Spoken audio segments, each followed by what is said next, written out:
Fernando Mendoza just exposed the Las Vegas Raiders in a press briefing, and everyone is losing their minds. The details are shocking, and they pull Tom Brady into this in a big way. Now the Raiders are scrambling to contain the leak, while fans are reacting in real time to what just came out. So what exactly did Mendoza reveal, and why was it being kept under wraps? I've got the answers. Let me explain. On April 22nd, 2026, one day before the draft, Fernando Mendoza appeared on the Dan Patrick Show. Dan Patrick asked a simple question. Had Mendoza met Tom Brady? And did Brady offer any advice? Mendoza's answer went further than anyone expected. I met him in the official 30 visit at the Raiders, Mendoza said. Then he kept going.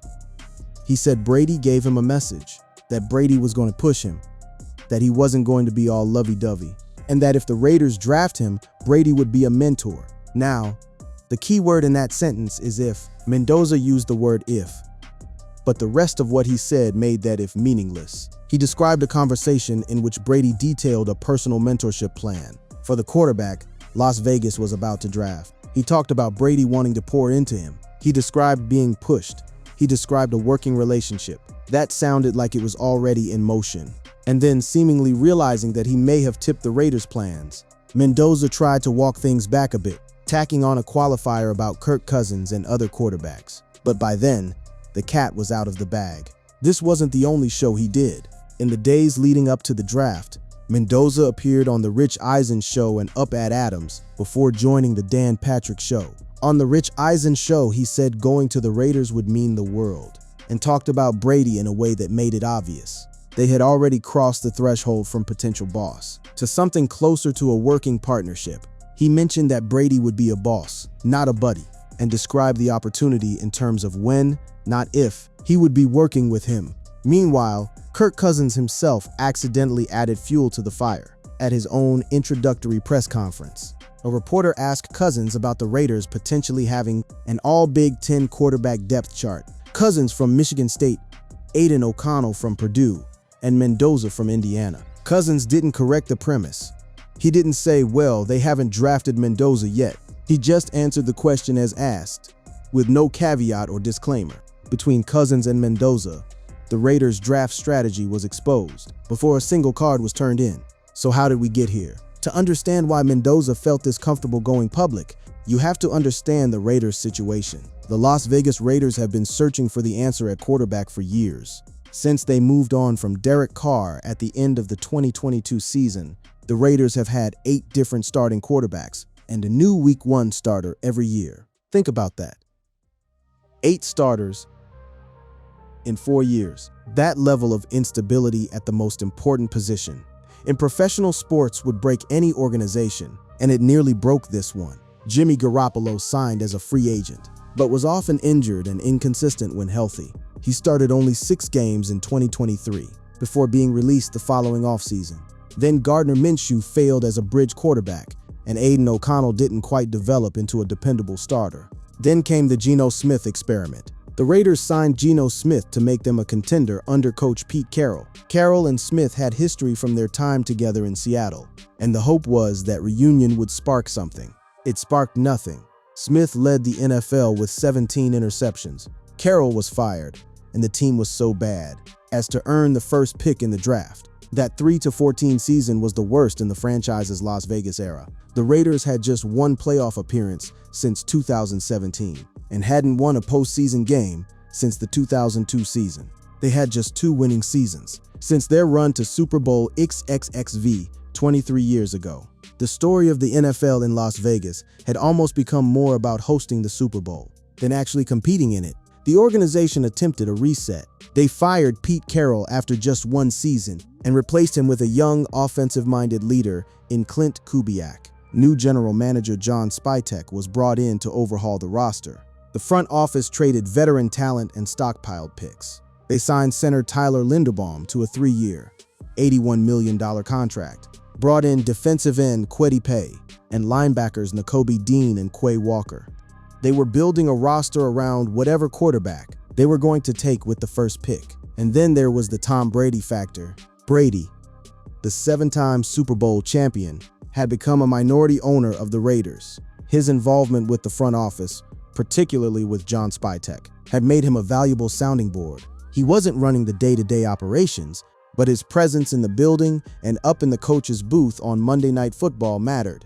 Now, the franchise was about to hand Brady the most consequential role of his post-playing career, mentoring the next face of the organization. The Raiders needed a quarterback who could change the entire trajectory of the franchise, and they found him in the most unlikely place. Fernando Mendoza's story doesn't start with the Heisman Trophy or the national championship. It starts with being ignored.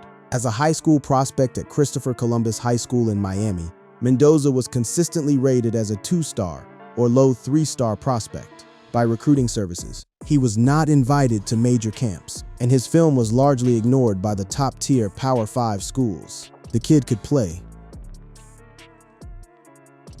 He completed 133 of 203 passes for 1,396 yards and 16 touchdowns in high school, but the recruiting world didn't care. He was forced to accept that his future likely lay in the FCS or the Ivy League. Mendoza committed to Yale University before his senior season, a decision that said everything about both his academic profile and how limited his football options were. He was getting offers from Yale, Penn, and Lehigh, respected institutions, but not places where you go if you think you're going to play in the NFL. Then came the break. The University of California, Berkeley, extended him a scholarship offer in January 2022. It was the only Power 5 program to offer him one. Cal Berkeley was, as the Raiders' own website noted, his only Power 5 option. He took it. And for 2 seasons, he built himself into one of the most productive quarterbacks in the ACC. He finished his career at Cal as the all-time leader, in completion percentage at 66.4%. In his sophomore year, he produced the 9th 3,000-yard passing season in California history with 3,004 yards. He beat Auburn on the road. He led a 98-yard winning touchdown drive against Stanford. But Cal wasn't going to get him to the NFL, and Mendoza knew it. His primary reason for leaving was to find a system that could turn him into a pro-ready quarterback. On December 11, 2024, Mendoza announced he would be entering the NCAA transfer portal. 12 days later, on December 23rd, he announced his decision to transfer to Indiana. The decision was not obvious. Georgia was calling, Missouri was calling, and Miami, his hometown school located roughly 5 miles from his high school, pushed hard to flip him even after he committed to Indiana. Head coach Mario Cristobal made repeated phone calls. Mendoza grew up a Miami fan. He could have gone home, but he chose Indiana. And the reason was Curt Cignetti, the coach who had transformed a perennial doormat into a college football playoff team in just 1 season, made Mendoza a very specific promise. I promise you, if you come to my school instead of the other schools, you're going to be the best Fernando Mendoza quarterback that you can become. There was also a personal dimension. His younger brother Alberto was already a redshirt freshman quarterback at Indiana. The chance to play with his brother factored into the decision, as did Alberto's insider knowledge of the program. What followed was nothing short of historic. Mendoza didn't describe his transfer as a celebration. He described it as agony. It was a dark moment. Very lonely. Very tough leaving all my friends at Cal. I was taking a big risk on myself. Maybe I'm gonna look like an idiot if I swing for the fences and I whiff. That vulnerability matters when you consider what happened next, because the 2025 season at Indiana was one of the most devastating single-season performances in the history of college football. Mendoza led the Hoosiers to their first 13-0 regular season, their first outright Big Ten championship since 1945. He didn't just meet the standard set by Curtis Rourke, the quarterback who had preceded him. He obliterated it. In 16 starts, Mendoza threw for 3,535 yards, 41 touchdowns, and just 6 interceptions on a 72.0% completion rate. He added 276 rushing yards and 7 rushing touchdowns to round out a season that beggared belief. He threw 5 touchdowns on 21 of 23 passing against the 9th-ranked Illinois Fighting Illini. He went to Oregon, the 3rd-ranked team in the country, and beat them on the road. He completed 19 of 30 passes for 218 yards, 1 touchdown, and 1 interception in a 27-24 road win against Penn State, where his last-second touchdown pass to receiver Omar Cooper Jr.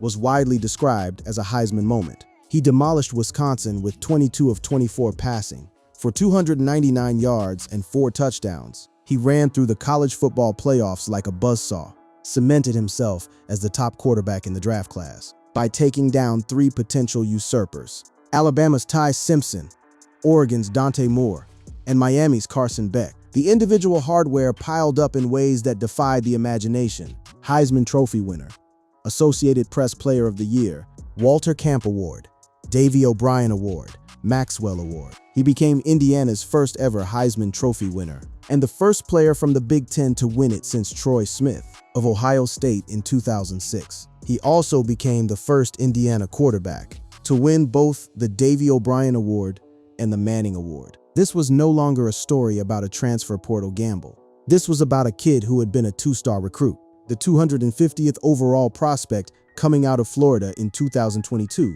climbing all the way to the top of the football mountain. And by the time the confetti fell in Miami Gardens after the national championship victory, everyone in the NFL already knew where he was going. The question was whether anyone would say it out loud before draft night. Mendoza answered that question himself. On the evening of April 23, 2026, the Las Vegas Raiders officially did what everybody already knew they were going to do. With the first pick of the 2026 NFL Draft, the Las Vegas Raiders selected former Indiana quarterback Fernando Mendoza. Mendoza was not in Pittsburgh. He watched at home in Coral Gables, Florida, with his family. The block around the Mendoza home was roped off by early afternoon, and the roast pig, a lechon asado, had been in the Kaja China all day. The reason for staying home was deeply personal. His mother, Elsa, is a wheelchair user who has been living with multiple sclerosis for almost 20 years. Mendoza chose his mom over the stage. He explained that my mom really wanted to do it at home, and so did my parents. It's a lot easier for us, especially with the family situation. When his phone rang with a call from Raiders GM, John Spytek, celebration started to ring out at his home. His mother leaned over and said, "I'm so proud of you." And that broke him. The kid who was once committed to Yale, who was rated 2 stars, who transferred and called it a dark moment. He was now the first overall pick in the NFL Draft. The contract was historic. Mendoza will sign a $54.5 million, fully guaranteed 4-year contract with the Raiders, with a 5th-year team option. He'll receive a $34.4 million signing bonus, and he becomes the first rookie to ever sign a contract north of $50 million. For perspective, Cam Ward's deal as the #1 pick just last year totaled $48.84 million. Joe Burrow's deal as the first overall pick in 2020 was $36.19 million. He becomes the 5th Heisman Trophy winner to be drafted by the Raiders, joining Marcus Allen, Bo Jackson, Tim Brown, and Charles Woodson. He also joins Joe Burrow, Cam Newton, and Jameis Winston as the only players to win a Heisman Trophy, a national championship, and go first overall. And in his post-draft press conference, Mendoza was still quintessentially himself. "Deep down in my heart, I knew the Raiders are most likely going to be the best fit because of the coaching staff," he said.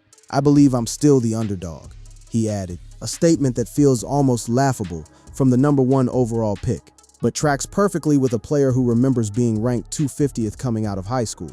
So did Mendoza actually expose the Raiders? Here's the honest answer.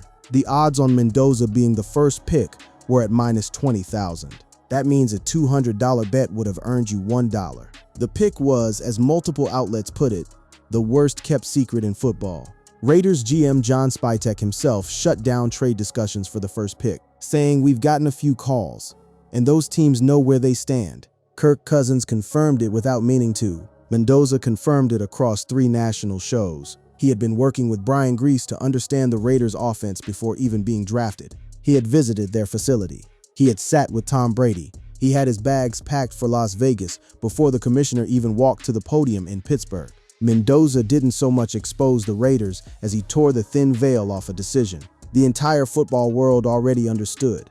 He did it with the confidence of a kid who'd been underestimated his entire life, who'd bet on himself and won, and who clearly felt he'd already earned the right to speak freely about where his life was heading. Was it a slip? Maybe. Was it a press conference gaffe?